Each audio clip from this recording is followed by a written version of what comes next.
Assalamualaikum warahmatullahi wabarakatuh. Alhamdulillahirabbil alamin.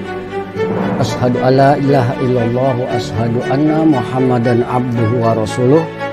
Allahumma shalli ala sayyidina Muhammadin wa ala alihi wa sahbihi ajma'in. Ilahi anta maksudi wa ridhoka matlubi. A'tini mahabbataka wa ma'rifataka. Sahabat dimanapun berada, ketika kita melaksanakan peringatan Maulid Nabi Muhammad SAW, atau kita membacakan Maulid setiap minggu malam Jumat atau kapan saja dan di mana saja, maka kita mengenal dengan Maulid karangan dari Syekh Al-Barzanji.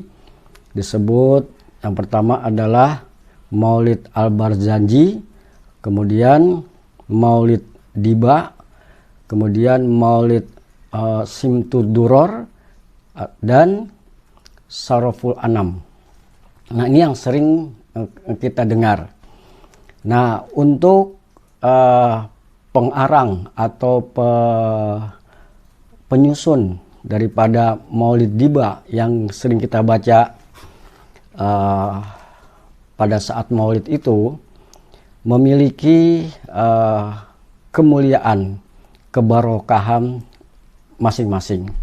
Namun pada intinya adalah sama, karena Maulid tersebut berisikan tentang selawat-selawat kepada baginda Nabi Muhammad SAW dan syair-syair tentang bagaimana kecintaan kita kepada Rasulullah SAW. Dan di situ juga tercatat atau berisi sejarah daripada perjalanan Nabi secara singkat. Dan ini banyak para ikhwan, para kaum muslimin yang mengalami mengalami pengalaman rohani secara personal. Bahkan dikatakan kita dengar bahwa siapa yang membaca Maulid dari awal sampai akhir, sampai tuntas, itu insya Allah rohani Rasulullah SAW akan hadir. Namun kebanyakan kita kan membacanya itu pertama yang ya Robbi sholli ala Muhammad, kemudian kalau yang berjanji Abtadiul ya Ibnu Abis Miza, atau yang Diba Alhamdulillahil qawiyil ghalib al-walid talibil ba'is, nah seterusnya. Itu kadang-kadang kita karena waktunya itu terbatas, dikasih sepis, ketika acara hanya 10 paling lama 30 menit, itu untuk membaca dari awal sampai akhir itu memakan waktu lebih dari 1 jam. Namun jarang yang melaksanakan membacakan Maulid, kisah Maulid ini dari awal sampai akhir semua, ya. Namun tetap ini merupakan keberkahan kepada orang-orang yang cinta kepada Rasulullah melalui pembacaan selawat. Maulid Diba khususnya ini Buya Ar-Razi Hasim membahas bahwa Maulid Diba itu dikarang oleh seorang ulama yang disebut dengan Ibnu Diba.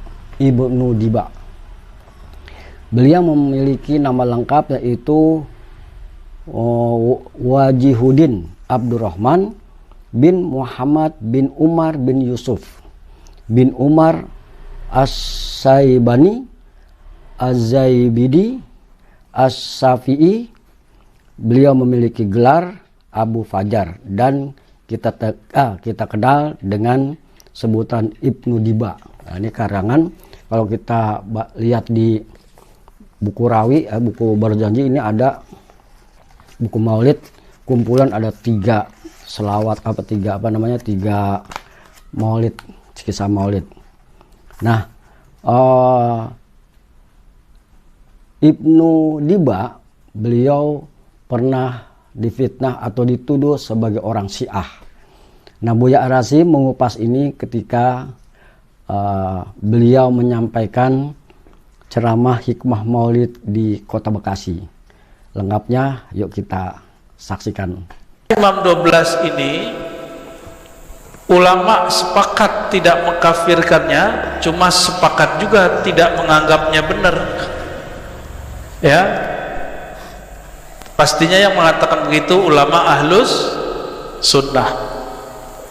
Kenapa? Karena mereka memuja Sayyidina Ali lalu mencaci kebanyakan sahabat. Itu problem mereka.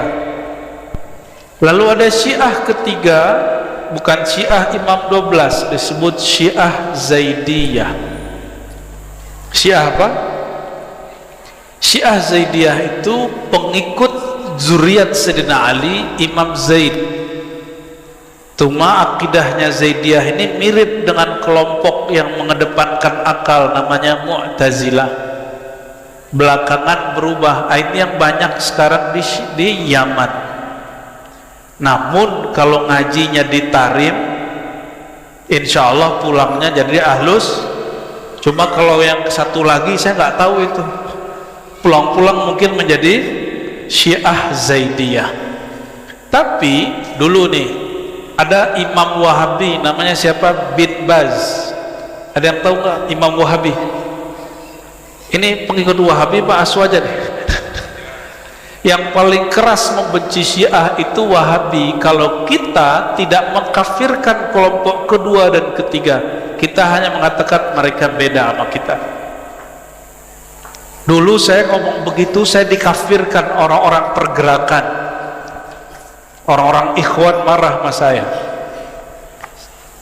Saya bilang mereka nggak kafir, mereka cuma fasik atau minimal beda faham.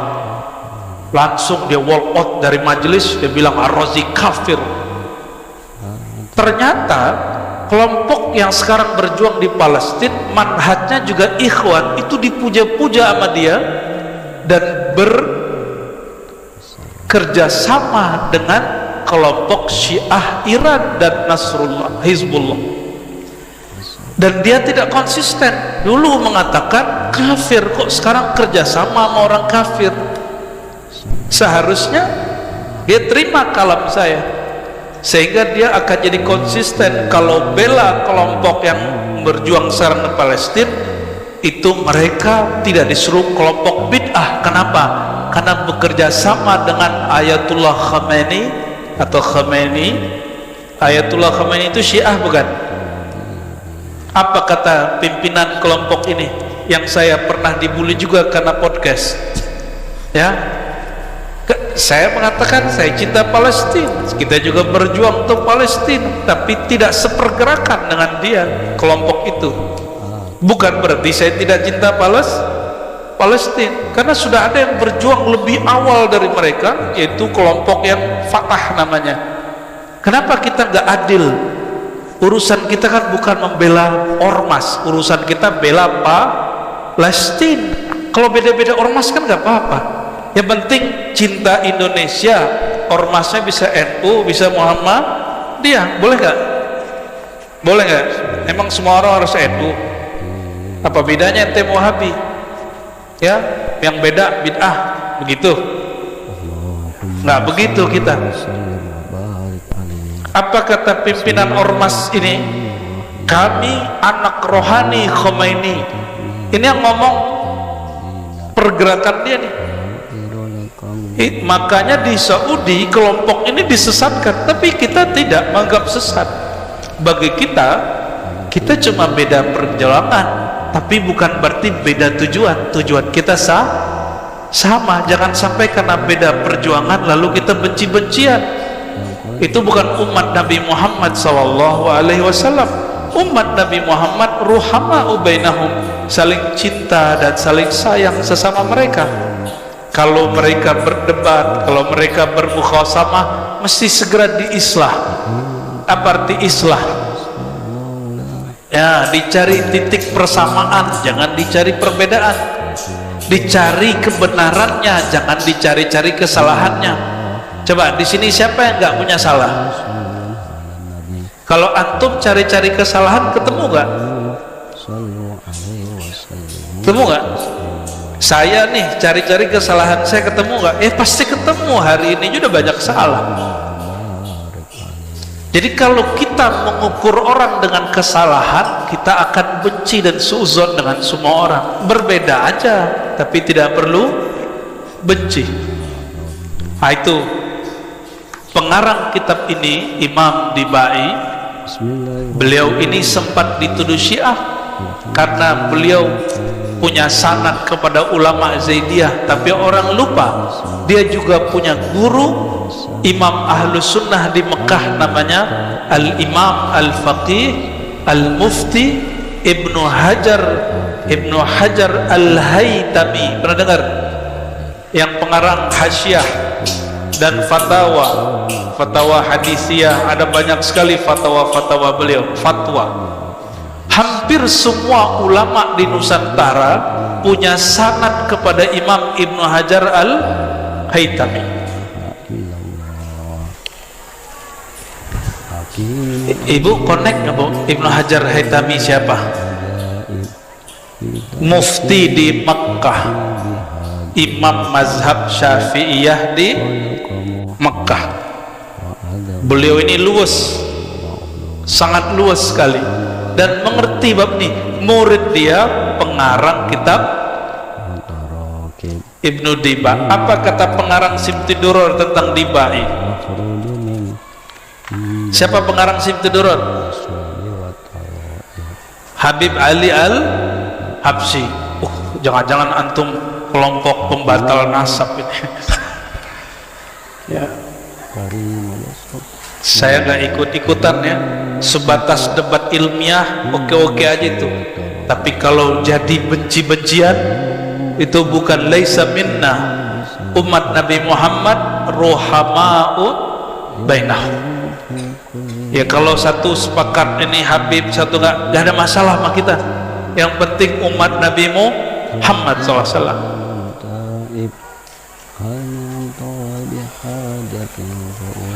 Nah, pengarang kitab ini, Imam Dibai nulis kitab ini, lalu dikomentari oleh orang setelahnya namanya Al-Habib Ali Al-Habsyi, yang di umurnya 63 lebih dan nulis kitab Simtid Durar yang sekarang viral dibaca di mana-mana, dan zuriatnya dan beliau habis dihaulkan di Solo. Betul nggak? Sampai-sampai Habib Kiai Bahyai Hamid Pasuruan dulu pesan ke semua muridnya, kalau orang Pasuruan pasti pergi haul ke Solo. Begitu mahabbah mereka dengan pengarang kitab ini dan zuriatnya, kitab Simti Durar. Pengarang Simti Durar ngomongnya apa? Nabi SAW hadir rohaninya. Kalau orang baca Dibai dari awal baca sampai akhir, terserah, ini kan pengalaman rohani, boleh percaya boleh. Ini tidak untuk diyakini, ini hanya untuk ditebaruki, diberkati. Antum baca Dibai dari awal sampai akhir, kata Imam Al-Habib Ali Al-Habsyi, Nabi hadir rohaninya dari awal baca sampai akhir. Gimana tuh? Dan kata beliau, wa arju, dan aku berharap semoga Simti Duror juga begitu. Sedangkan selain dua kitab ini, bagi sebagian ulama kadang hadirnya hanya mahal qiyam, kadang hanya ba'du khatam. Itu terserah mereka, itu pengalaman rohani. Bapak Ibu yang melakukan Allah, saudara-saudari, bocil-bocil, ente ngunyah mulu dari tadi ya. Ya nggak apa-apa, yang penting anak seneng maulid ya. Kalau perlu makanannya lebih banyak Pak, biar dia punya memori. Kalau masjid bikin maulid, perut kita kenyang, kita makan gak dimarahin ustadz gitu ya.